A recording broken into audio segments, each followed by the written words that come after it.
Hi everybody, welcome back to the FPV Drone Racing course on HackadayU. My name is Ayan and I'm your course instructor. This is the class 3 of this course and today we are discussing about batteries, ESCs and motors. And we already had class 1 and 2 where we discussed about drone physics involved in flying, everything in between and propellers and frame selections. This is going to be a very crucial class because we are talking about the powerhouse of the drone and we will be discussing about motors, electronic speed controllers and batteries, and so that's a lot of things to cover today, so let's just dive right into the class. Alright, so this is the class agenda. Today we'll be talking about brushless DC motors, the one which we use in our drones, in our quadcopters, multirotors, and any kind of UAVs. These are the most commonly used motors. We'll discuss about their parts and we'll discuss about magnetism. We'll discuss about electric field and motion and things like that, which you might have already studied in your high school or something. But we're gonna have a recap there because that's important to understand. Then we'll be talking about different ratings that a brushless motor have, and this is basically will help you choose a brushless motor for your drone project, because when you are going into the market you have a lot of different options available to suit your particular need, and you need to know about these ratings, and then only you will be able to pick the best motor for your project. Then we'll talk about the second part, that is the electronic speed controller and why it is required, what it does, and how to choose that. So what different rating it has. In the last part of the chapter, we'll be talking about batteries. Obviously, the main power source of your drone or your UAVs. We'll be talking about different batteries options which are available in the market, and we'll talk about the ratings which it carries, and we'll touch upon the charging and storing of a battery a bit, but that comes later, and a short talk on safety if we still have the time. Okay, so this is how a typical brushless motor look, and you can see it has quite some parts. So this is an entire motor which is inside the metal casing. I'm gonna cut that open and I'll show you what inside that, but take a bird's eye look on this motor and take a look at specifically these numbers. So there are some numbers you can see, 22, 12, 13T, 1000 kV, something like that. So I'll be explaining these numbers, but for now just take a look at that. So this is the motor. It has 3 wires, and we'll also discuss that why it has 3 wires. This is nothing but a mounting plate. So if you are mounting it on a plane or a drone which is not following these whole patterns, then you can use that to mount. This is the main shaft which goes on top of this, and you put the propeller over here, and these are the mounting screws. So nothing fancy here, and I'll quickly move to the overhead cam and show you all the different kinds of brushless motor I'm having here. So these all are the brushless motor I'm having here. So you can see this is the smallest one I'm having here. So all these are brushless motor, but I just want you to look at how different they are from each other. All does same work. These all are motors, but every motor is different in terms of the configuration, in terms of size, and maybe some shape or whatnot, and also motors on my drone.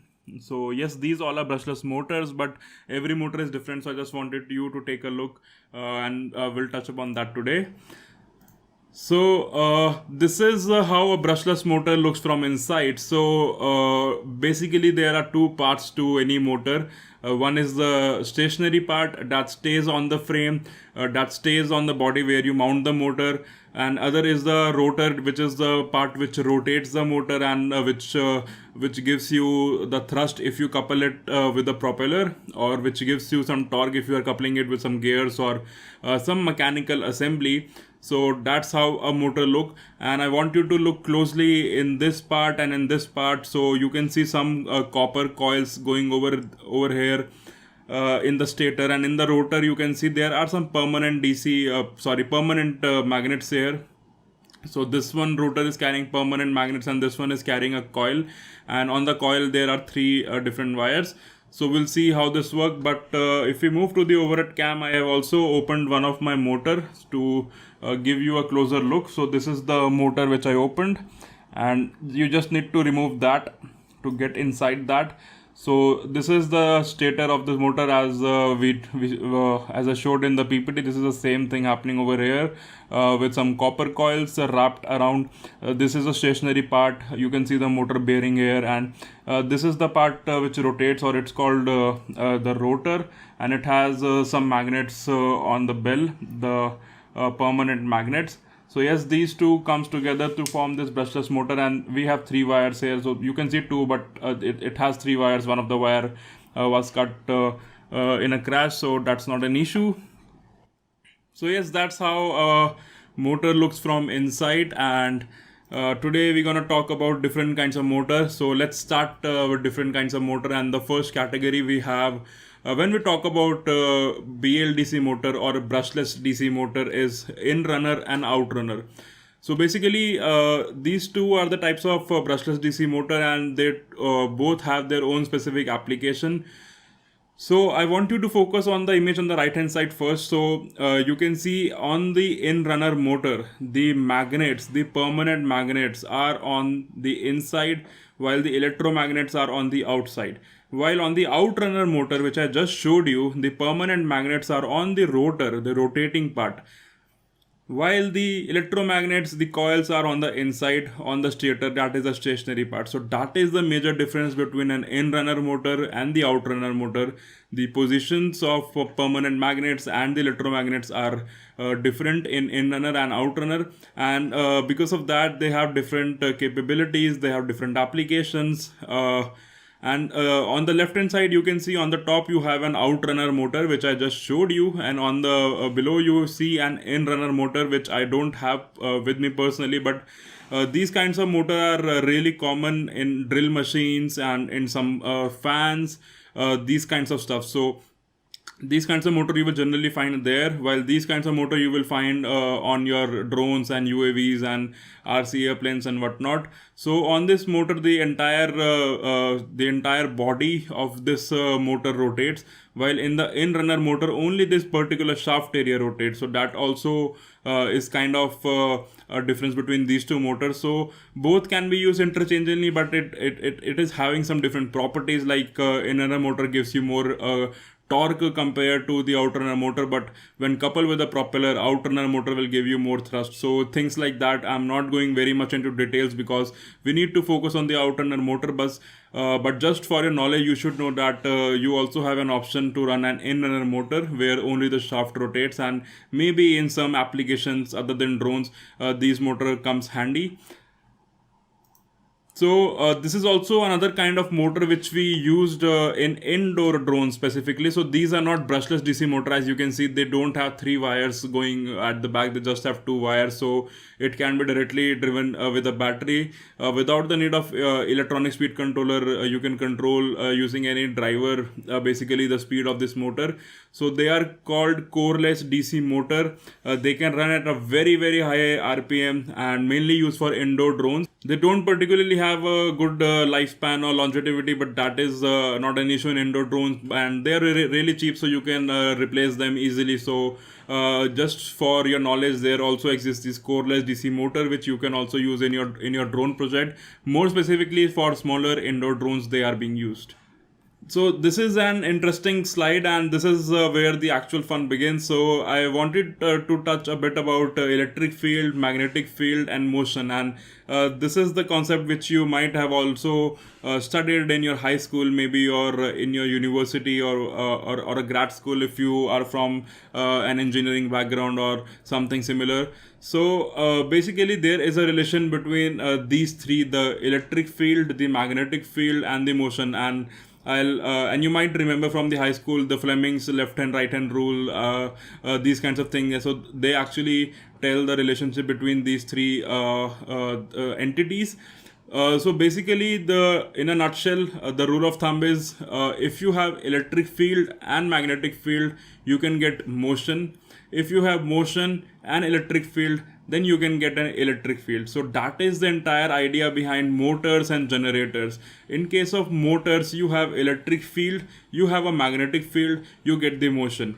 while in case of generator you have motion, you have magnetic field, and you get electric field. So generator gives you electricity while motor takes the electricity and gives you motion. So I'm gonna do a small experiment here and move to the overhead camera. So this is a small DC motor which I'm having. So everybody knows how a motor works. So these having two terminals, you just need to provide the electric current or electric voltage potential over here and it will start rotating. So that is not an experiment today. Everyone can do that. Everyone has done that. What I want to show you is that this motor can also act as a generator. And what I mean by that is, we know that this motor has some magnets built in. We are providing electricity and it gives you motion. But because it already has magnet inside, if we are providing some motion, then it should act as a generator and give us electricity. So that is what we are going to experiment today. So I have a small LED with me here. So let's see if I can show you here. So I'm gonna connect my LED to the terminals. I'm gonna just put my hands here and see if that works. So I've connected LED on the terminals of this motor. So if the connection is good and I rotate that, you can see LED should shine. So let's make the connection first. I should have done with the wires, but there you go. So you can see as I'm rotating the motor, you are seeing the LED is blinking. So what's happening here is, as I mentioned, we have magnets here. So we have a magnetic field and we are providing motion. So magnetic field and motions give you electric field. So that is exactly what is happening here. So this is a small experiment which you can do, and this proves that motor can also act as a generator. So that is the entire relationship between these three entities, so to speak. So in case of motor on the left, you can see that this is called an armature in case of DC motors. We have different nomenclature when it comes to AC and DC, and I'll touch upon that in later slides. So this is the coil which carries the current, and current is coming from this battery. So this is carrying the current. This is having an electric field, and here you can see permanent magnets, the North Pole and the South Pole. So because we have electric field, we have magnetic field, this armature will start rotating. So this is the motion which you are getting. Similarly, in case of a generator, your coil is already rotating, you have the magnetic field, so across the coil you will get some electric field, and you can connect a voltmeter here and you can check that you are getting some voltage out of it. So that is the relationship between electric field, magnetic field and motion. And this relationship says universal for whatever you are looking at. Maybe it's a DC motor or single phase AC motor or three-phase AC motor or synchronous motor. This concept does not change. Maybe the nature of magnetic field changes, maybe the nature of electric field changes, or the direction of motion changes, but overall this concept remains same throughout, irrespective of you are working on DC or AC or single phase or three-phase or multi-phase or whatever. But that is the basic thing I wanted you to clear before moving ahead. Alright, so moving ahead, let's talk about some questions that you might be having, because I know from my previous workshop, a lot of my students have these questions, and it could be as simple as why this motor has 3 wires, because all the motors that we generally see, they have 2 wires. You provide a current across these 2 wires and the motor start rotating. Then why this brushless motor has 3 wires? And you might be having some question like, what exactly is a brush and why we are talking about brushes and brushless, and what exactly are those things? So let's talk about how a motor works. So I told you that in case of a motor, we have a permanent magnets which provides a magnetic field. We provide the electric current across the coil that creates an electric field, and because of that electric field and magnetic field, we get some motion. But how exactly are we getting in motion? So what exactly happening is we are changing the electric field, and let's see this diagram on the left. So this is North Pole and this is South Pole. And you also know that because of electric field, a magnetic field is also gets generated. So we are providing an electric field, and this acts as an electromagnet because this is a coil. Now let's say the current is flowing from this direction and this part of the coil becomes north. So north and north will repel each other, and this will come into this side. Now what we are doing, we are changing the polarity of this. Now as soon as the north comes here, this will become south, and the south and south will repel, and this keeps on rotating and you'll get the motion. That is how an motor exactly work, by alternating the voltage between the coil. Now the question is, how are we alternating the voltage? Because we are using a battery, and battery is a DC source, it has a fixed source. So in case of brushed DC motor, the answer lies in this part. So this is called a commutator. So commutator is nothing. So for now, just understand that commutator is a small component of a motor that helps in alternating the input source of electric field. So that's all. Now, what is the role of brushes? So when the coil is rotating, you still need to keep provide the electric field. So that is where the brushes comes into the handy. So brushes are nothing but small wires of carbon generally, and they are conductive in nature. So these are helps in keep continuously providing the electric field to the coil, even when it's rotating. That is exactly also becomes a drawback of brush DC motor, because what is having is contact between the brushes and the coils, and because of this contact there would be a friction when the coil is rotating, and because of this friction a lot of heat will be generated. So what I'm trying to say is that these brushes are not very efficient. These are the mechanical assembly. They have a contact, they have a friction. A lot of power is being wasted into heat over the time, and because of the mechanical assembly, they also are prone to wear and tear. So that is why brushes are not very efficient. They don't have a much life. So that is why brush motors are not useful for something like drones, where we need good performance, where we need good efficiency, where we need lot of input power converted into output power, and there is less wastage, less friction, less heat. That is why we come to something called brushless motor. So as you can see on the right, we have a brushless motor, and instead of two coils as in case of brush motor, we have three coils here, and we are alternating these current in this coil. So basically what is happening, we are providing a three-phase AC source in the brushless motor instead of a DC source. And the property of three-phase AC source is it has a rotating magnetic field, so it keeps on rotating, and the permanent magnets are here. So because of this relative rotation of electric field and coming in contact with the magnetic field, we get the continuous motion. So as you can see, there is no physical contact between the rotor and the stator, or there is no brush assembly. Brushless motors are very efficient, they are very powerful, they are not prone to friction losses or heat losses, and there is no mechanical assembly, so there is very less wear and tear. So that is the reason we use brushless motor for something like drone, where we need very high efficiency, very high performances. So this also explains why it has three wires. So basically we are having three coils, and we are providing a three-phase voltage source. That is why we need three wires. Now the question which can arise is, where are we getting the three-phase source, because we are using a battery, and that is why electronic speed controller comes in handy. So electronic speed controller, what they are doing, they are taking battery source, a DC source, and converting it into a three-phase AC source. So they are doing something which is called inversion or inverter, as we use in our homes to convert DC to AC sometimes, especially in India. So ESC is nothing but an inverter, and while doing that, it can also regulate how much voltage to supply to each coil, and based on that they can control the speed. So we'll discuss more in the ESC chapter, but for now let's move to the motor ratings.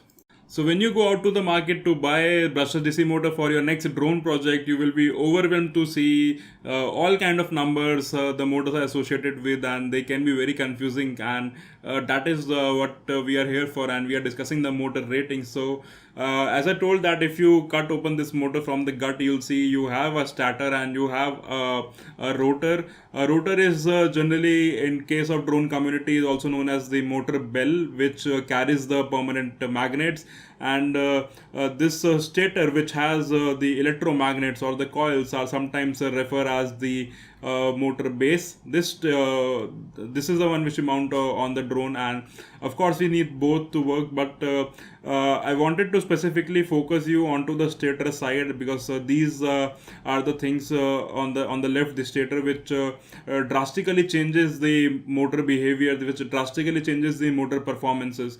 And what I mean by that is I want you to focus on these numbers. So when you go and you want to buy a motor for your drone project, you will be presented by these kinds of numbers. So a manufacturer may refer it as 2306 2300 kV motor. So what exactly is this number, and what should we conclude with this number? So a motor rating is divided into three parts, and as I am showing on the screen, so the first two numbers is nothing but the width of the stator in millimeter.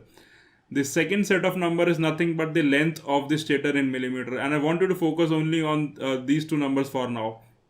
So this is the stator, and if I go to this motor, so this is the stator over here, and this is the entire width of the stator, and this is the length of the stator. And if I look at this motor bell, it is written 2208. So that means that the stator is 22 millimeter in width and 8 millimeter in height. So similarly on the slide, if you are seeing this number 2306 for this motor, it means that this motor is 23 millimeter wide in terms of the stator and 6 millimeter length in terms of the stator length. So that is the stator height and that is the stator width, only the part which has the coils, which has the electromagnet. So why these numbers matter? Because these numbers define the performance of this motor,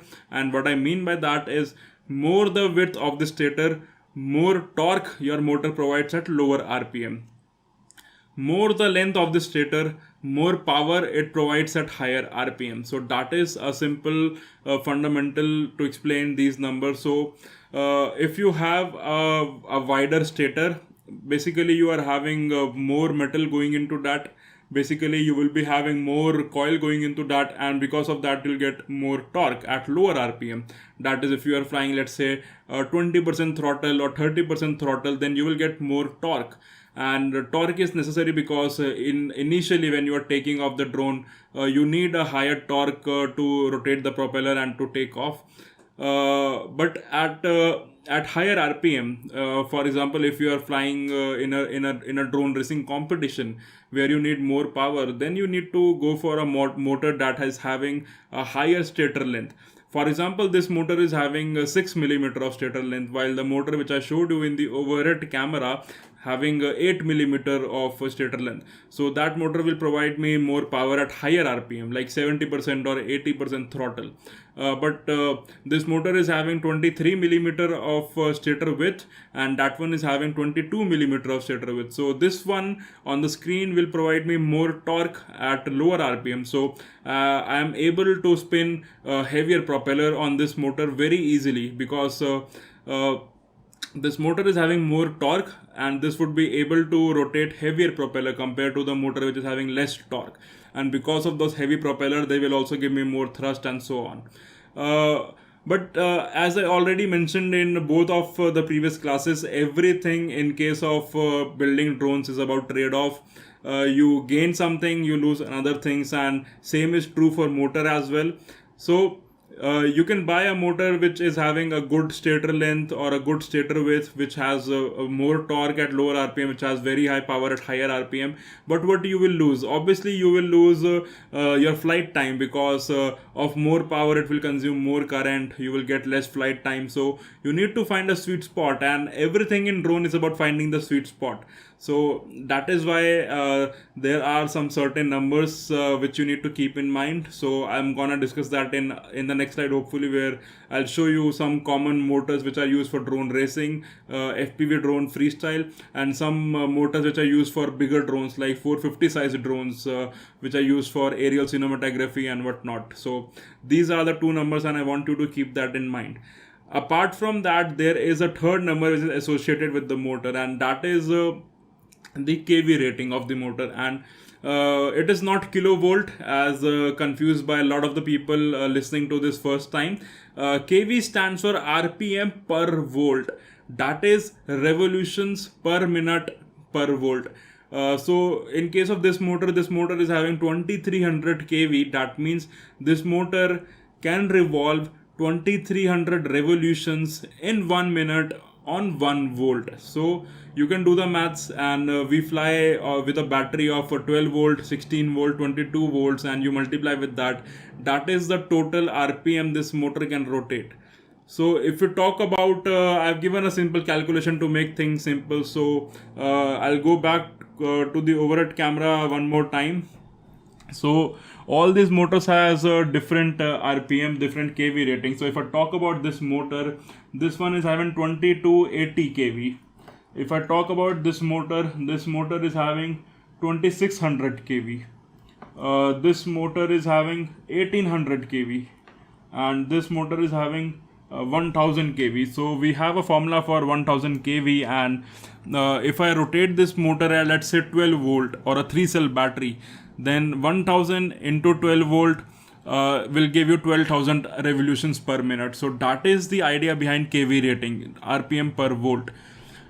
Now, one thing you can conclude from here is, as I already mentioned, that there is not one motor which is fit for you. Depending on what you need your drone to be, the thrust to weight ratio you need, as we discussed in the last class and the class before that, how much thrust you need, how much weight your drone is carrying. Based on that, you need to pick your motor and propeller. So what I mean by that is, let's say you want a smaller drone which can spin a 4 or 5 inch propeller, but you want a 1 kg thrust.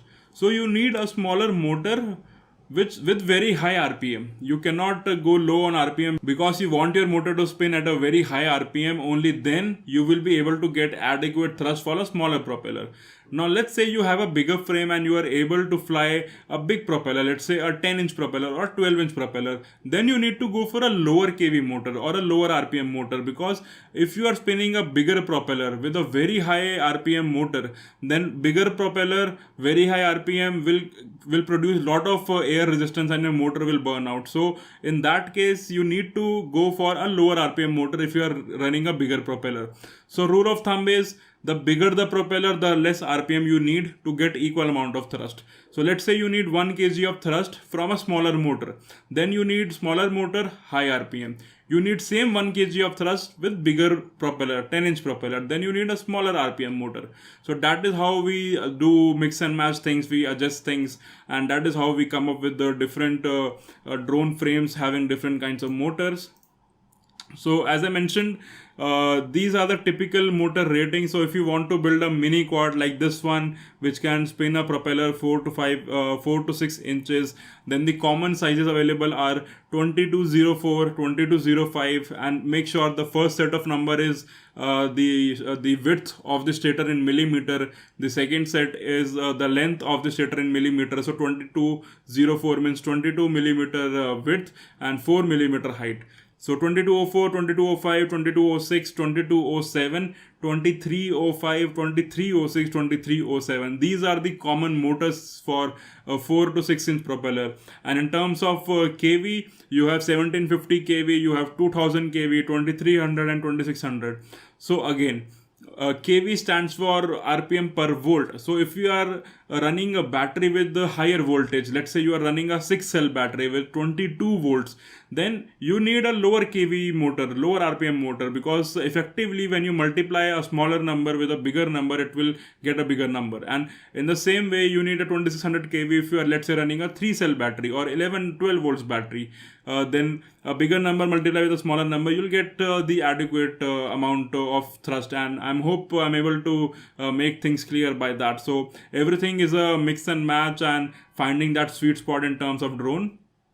Talking about this drone, is also a very common drone people make, a 450 size quadcopter. The common motor which are available in the market are 2212, 2214, 2412, these kinds of motors. So I'm also having one motor over here. So this is the one I used to make bigger quads. And if I talk about this rating, it's 2213, 935 kV. So you can see the difference. So this one is 2213, 930 kV, and this one is 22.5, 2600 kV. So both of motor provides 1 kg of thrust, but this require 5 inch propeller for 1 kg of thrust, and this require 10 inch propeller for 1 kg of thrust. So that is about finding the sweet spot in terms of motor. So we talked about how the length and width of the stator determines the motor performance, but are there anything else that can impact the motor performance? And the answer is simply yes. So every component of this motor can impact the motor performance, whether it is the shaft, the bearing, the windings, everything, even the quality of the magnet used. So this is how a general brushless DC motor look, and in the drone community we call this the motor bell, which has the permanent magnets. This is the shaft which rests on the stator, and this also has the propeller on the other side. This is the stator which has the coil carrying three-phase AC current, and this is a bearing on which the rotor rotates. So this bearing can be made of ceramic or some other metals, and everything will determine the motor performance. And more specifically, these electromagnets and these magnets, these are the parts which determines the motor performance a lot, apart from the stator width and the height, of course, which we already discussed. So these are nothing but the copper winding around this the stator, and the number of turns, the gauge of the wire used, the quality of this wire used, the total number of electromagnets, and what are the quality of these magnets. They together determine the motor performance, and they are called poles and the magnets. So the poles are the electromagnet part which are on the stator, and the magnets are the part of the rotor which is on the bell. So depending on how much poles and how much magnets a motor is having, the performance of motor changes. And the general rule of thumb is more number of poles, that is more number of electromagnets the motor is having, the smoother will be the motor, and the less number of poles the motor is having, the powerful will be the motor. So again you see a trade-off. So you want a smoother motor, so your drone performs very smooth in the air, the drone is stable. But if you keep adding poles, then you will keep losing power. So you need to find a sweet spot. And generally speaking, if you talk about FPV drone racing, 12 poles or 14 poles, these are the common number of poles which you will find on the stator. And sometimes you can also look into the specifications of motor manufacturer, and you'll find 12N14P, and what it means, it has 12 electromagnets and 14 permanent magnets. And again, electromagnets are nothing but the coil on the stator, and permanent magnets are nothing but these magnets on the rotor. And again, more number of poles you have, more smooth will be the motor. Fewer poles you have, the powerful will be the motor. And over the period of time, since I first started making drones and planes, the motor has evolved a lot. And based on these factors, like what kind of wire you has used, how many turns each pole is having, what is the gauge of this wire, what is the quality of this wire, what is the amount of gap between permanent magnets and electromagnets. So this is called an air gap. So you want this gap to be minimum, but of course it cannot be zero, otherwise your motor will not rotate. There has to be some gap. So what manufacturers are doing, they have come up with something called curved magnets. So these magnets you are seeing, they are basically rectangular, but now they started making curved magnets. So you have very less air gap between your rotor and the stator. So again, everything impacts the performance. And what are magnet heat capabilities? So there is something which is called demagnetization. So at higher temperature, the magnets start losing its magnetism, and that is very common in permanent magnets. So because of extensive flying, this motor can get hot, and these magnets can demagnetize themselves. So that is why manufacturers are using very high heat capability magnets. So your motor performs a linear performance even at a very high speed or a very hot day. So that is the technology which is being evolved, and it's true for every new field. So new things are coming every day. Stator lamination is this material on the side. This is being laminated by some materials, I'm not really sure what. So this bearing is made of ceramic or metal, and new motors they called ceramic Japanese bearing. And the balance of this bell, that means each magnet is having same weight, so it's perfectly balanced. So what I mean by all these things is all these things manufacturers needs to keep in mind to give you the best motor out of out of their offerings, but we do not need to worry that much about it. We just need to worry about the width, the height, maybe number of poles and magnets, but these things we should leave on manufacturer. But this is good to know that air gaps and what magnets are using and what lamination they are using, they all affect the motor performance. And if we are someone who is not making a motor, then we can definitely skip these parts. And I have mentioned this link here. So Oscar is a great blogger on drones, and you can find more about all this stuff on this link. So feel free to visit and learn from there. Alright, so moving ahead to the second part of this chapter, that is the electronic speed controller. So this is how an electronic speed controller looks like, and I have some with me on the overhead camera. So this is like the one which you are seeing on the screen as well. Here we go, and this is the same one, I believe, and this is another electronic speed controller. There are some others, so it comes in all shapes and sizes and configuration. And this is another interesting electronic speed controller. It's a 4-in-1 because we have 4 motors. We need to use 4 electronic speed controllers. So instead of using 4 different electronic speed controller, you can use a 4-in-1.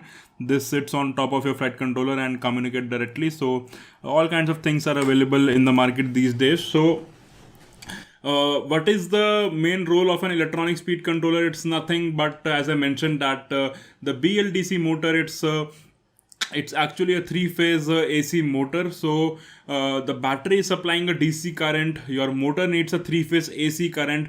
This conversion is being done by the electronic speed controller. So here you can see electronic speed controller has the 3 wires which connects to your motor for each coil for 3-phase motor.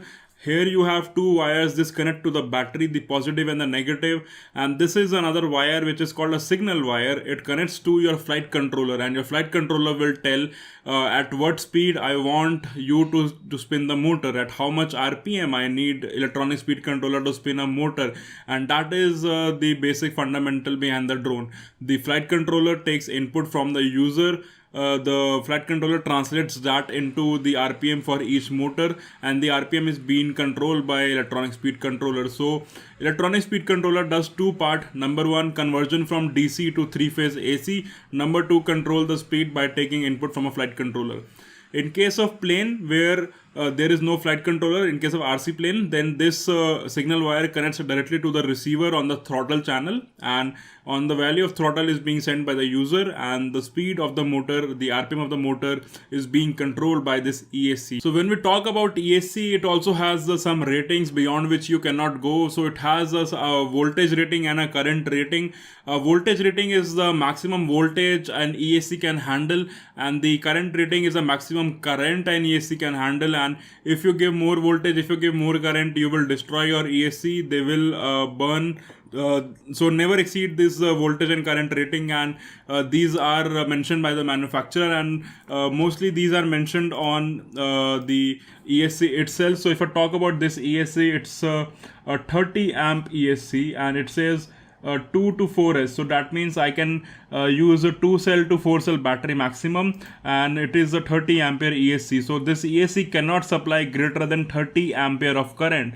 So what I mean by that is, if you connect this ESC to this motor and you are rotating a 5-inch propeller, make sure that this motor and that propeller is not taking more than 30 amperes, because this ESC has a limitation of 30 ampere. And if this motor and propeller takes more than 30 ampere, then you will destroy this ESC, you will burn this ESC. So make sure to never go beyond the current limit.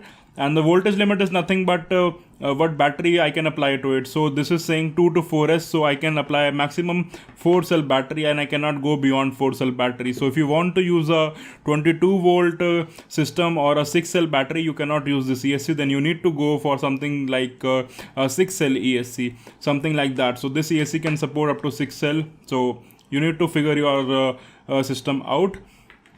And this is the basic connection. So this one goes to the battery, this one goes to the motor, and this one goes to the flight controller, the signal wire.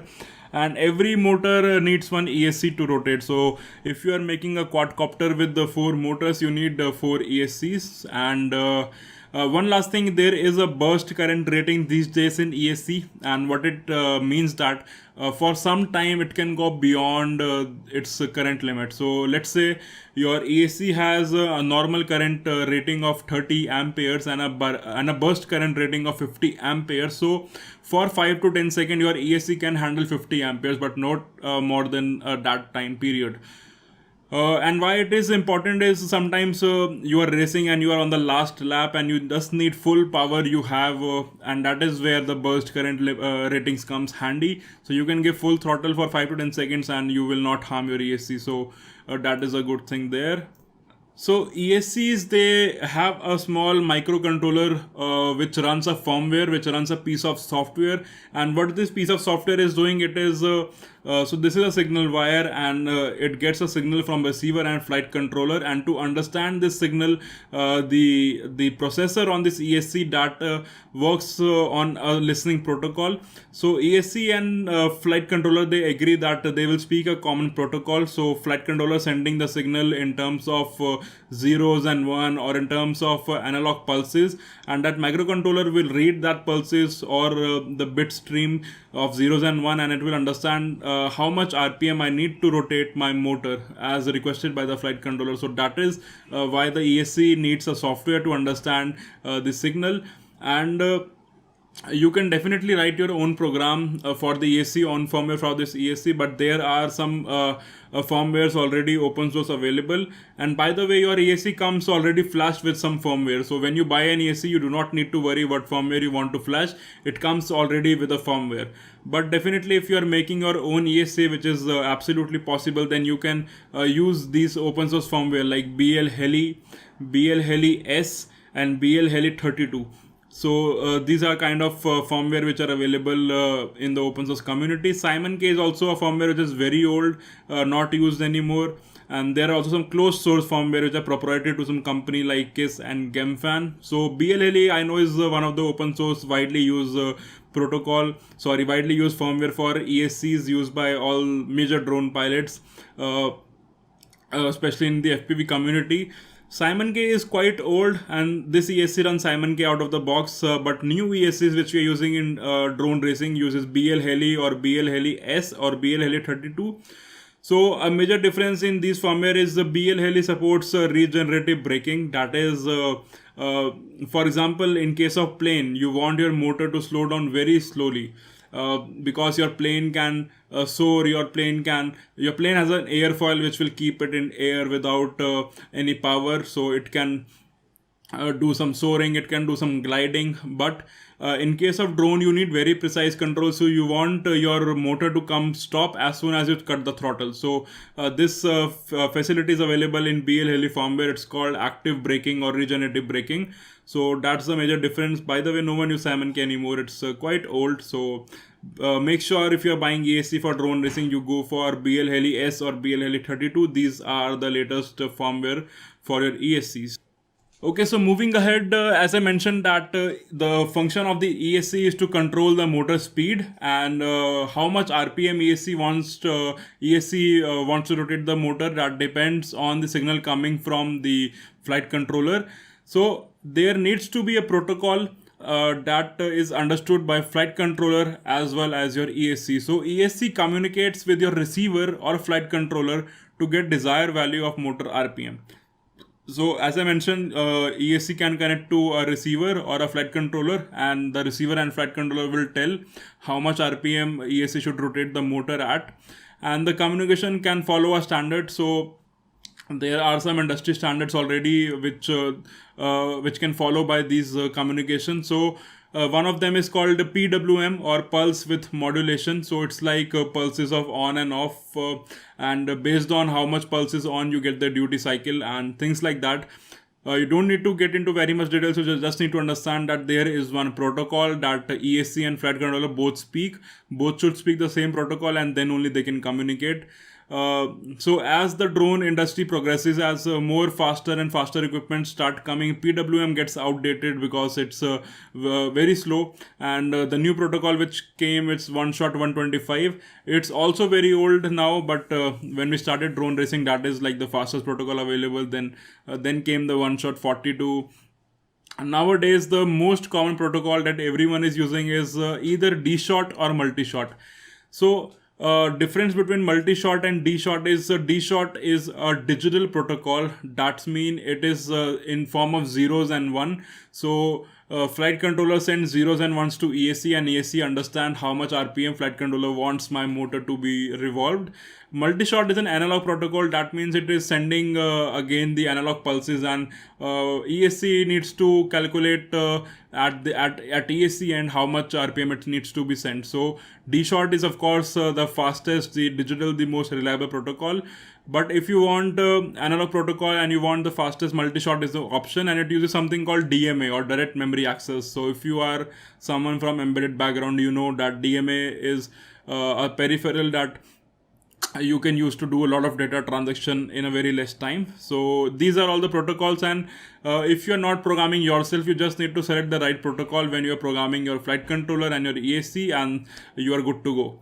So this is a small comparison between the time. So you can see that one shot 125 takes the largest, take the maximum time. So it takes around 250 millisecond for one signal to come from flight controller to ESC, while D-shot 1200 is the fastest protocol. It takes very less time for communication. So if you are buying an ESC for drone racing, for drone freestyle FPV, go for D-shot 1200. These are expensive, but these are really worth the price. So as I mentioned, modernization has hit the drone after FPV has become mainstream, and lot of different companies, they have did some R&D, and they come up with new things in the ESC. And what modernization has hit the ESC. So first of all, this ESC used an 8-bit processor, or a small AVR kind of microcontroller, which are generally 8-bit. But the modern ESCs, they are using 32-bit processor or ARM processor. These are very fast, these are reliable, have more space. So 32-bit processor are generally way to go ahead. And BL32 firmware, which I mentioned, that is specifically for 32-bit ESCs. And I already mentioned that they support high speed, precise timing. So they support protocols like D-shot 1200 or multi-shot. These are very high speed. And of course, digital protocols are a way to go. Because if we are sending an analog signal like this, so this is a PWM signal. So if this signal is being sent by flight controller to this ESC needs to do calculation based on what is the on time, what is the off time, and then calculate how much RPM is being requested. And this takes a lot of time. Doing the calculation, and you are flying drone at 100 miles per hour. You need very fast processing time. So this is not a way to go. The way to go is digital. You just tell your ESC, I want my motor to be at 33% RPM, and it understands quickly and it does. So that is only possible if you are communicating over digital. So both systems are digital. Flight controller is digital, ESC is digital, but why should they are speaking analog? So yes, digital protocols are the way to go. As I already mentioned, regenerative braking is there. So these ESCs has the capability to brake the motor, and I don't mean to break the motor, I mean the braking, like braking in your cars. So these motors can stop these ESCs can stop the motor whenever is needed from the user and things like that. Software reversing. So initially in the days, so this ESC is having 3 wires, motor has 3 wires. If you connect these 3 wires to the motor, it will rotate in one direction, let's say clockwise. If you want your motor to rotate anti-clockwise, you need to switch any 2 wires, and you need to interchange any 2 wires. But nowadays you can directly plug these 3 wires to the motor, and you can do reversing on the software. And because of that, you can do reversing in between the flight. So you can change the direction of motor in between the flights, and that opens the door for something called 3D FPV, where you can fly upside down. And I'll show in some later chapters what is a 3D FPV. But for now, just understand that changing the motor direction using software is very much possible because of modern ESCs. There is something called calibration which is required. So when we were talking about analog protocols, ESC needs to be calibrated. ESC should know what is the maximum range of throttle, what is the minimum range of throttle. that is something called calibration, and when we move to the flight controller chapter, we'll see how to calibrate the ESC. But because of digital protocols, there is no calibration needed, just there are zeros and ones, and you can get away with the calibration. So that is a really good thing that has happened. So that is what I mentioned. So before the software reversing was possible, if you are connected this ESC to your motor and it's spinning in a clockwise direction and you want to reverse the direction, then you need to change any two wires like this. So you change any two wires and it rotates anti-clockwise. It is still true in these ESCs, but nowadays we generally prefer doing it with software. So you just flick one switch on the software and you are good to go. And the best part is you can do it in flight. Alright, so moving ahead to the last part of the chapter, that is about the battery. So battery again is the powerhouse of your drone, and this is the main source of the power for the entire drone system, and that's how a typical battery looks like. And I'll also show you the battery which I use on the overhead camera. So this is a typical battery. This has this lead which is the main lead, and this has something called a balance port, and we'll discuss about that. So typically speaking, in case of drones, we used these kinds of batteries. So LiPo or lithium polymer, Li-ion or lithium ion, Li-Fe or lithium iron, Li-HV or lithium high voltage. So these are the common batteries which are used in drones. So lithium polymer battery is the most common and most easily available battery for drones, and it has 4.2 voltage each cell at full charge. Same with the lithium ion. Lithium ion is less preferred compared to lithium polymer, but because it's quite expensive, but it has same cell voltage. Then there are some new batteries which are being adopted in the drone community. So Li-Fe is another one. It has some iron additives with lithium. And a new battery which is getting mainstream is Li-HV or lithium high voltage, and as the name suggests, the per cell voltage at full charge is 4.35 volt. And remember when I talked about the motor kV rating, and the RPM depends on the voltage. So imagine the Li-HV battery will give you more RPM, slightly more RPM because of the more voltage. So this is are the common cells which are used to make batteries for drones. And yes, each cell is having some voltage, and when you combine these cells together, they form a battery. So on the right you can see, I think it's a 3-cell battery. Yes, it's a 3-cell battery, it's mentioned here, and it's also mentioned 11.1 volt. It's not the full charge voltage, because at full charge it comes around 12.5 volt, and it has its own rating which we are gonna discuss shortly. One thing before that, it's nanotech. So nanotech is a new nanotechnology which is being coming in the battery, and they are making battery more stable, more reliable. And I'm not expert of nanotechnology, so I'm just leaving this term to you to research ahead. So nanotech is another technology which is being added to these to make new batteries in drones.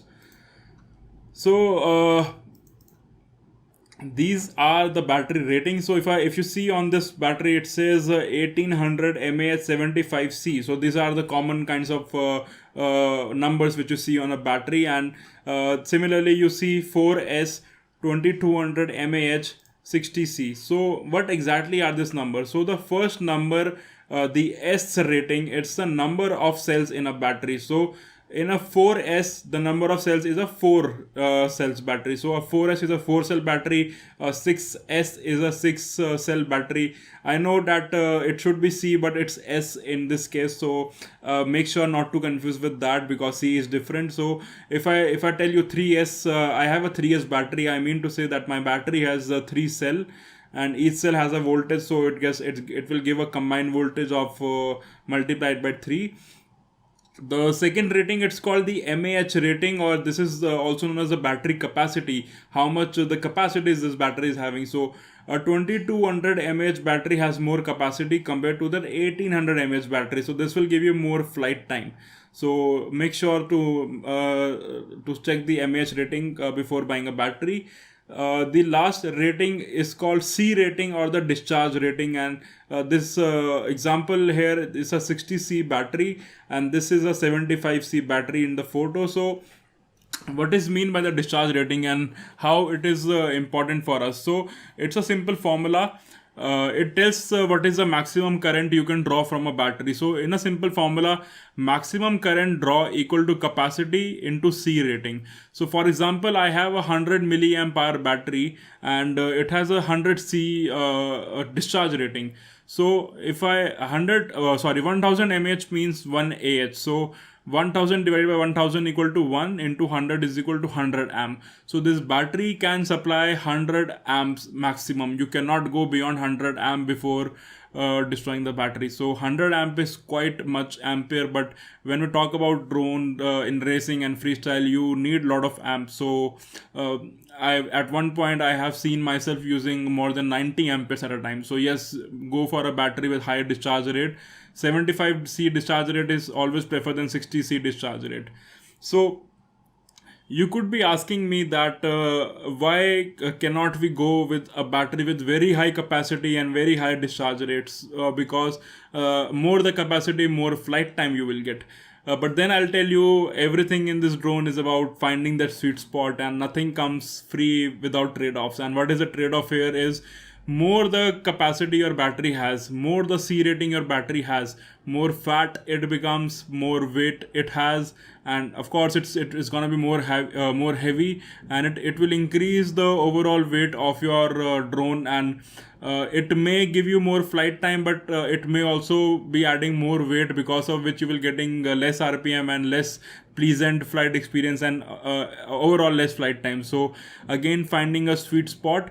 So talking about FPV drone racing, these are the batteries which we generally fly. For a 5-inch drone, I am flying 1300 mAh 4 cell 100C battery. So this is my 1300 mAh 100C battery. This is a 4 cell battery.